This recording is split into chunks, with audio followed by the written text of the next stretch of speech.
Subscribe करें हमारे channel को और बेल आइकन को प्रेस करें।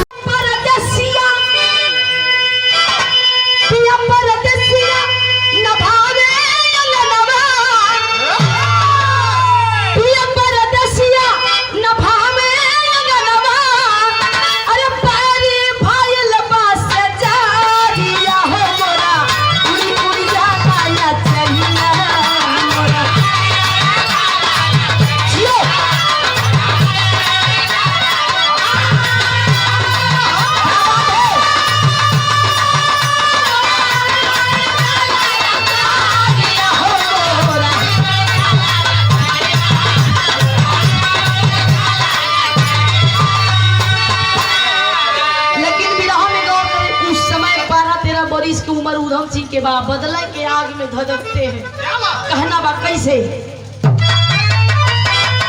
अरे बदला के आग धधके उधम सिंह के दिल में, अरे बदला के आग धधके उधम सिंह के दिल में, पहले सवार तब जुनून नवा करवई जनरल घायल के खुलामा।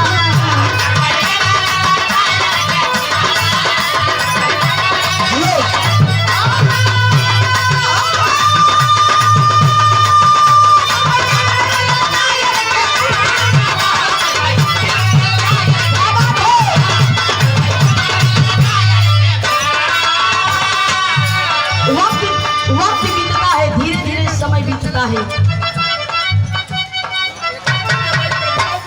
कहना बा धीरे धीरे बीतल 20 साल के समैया।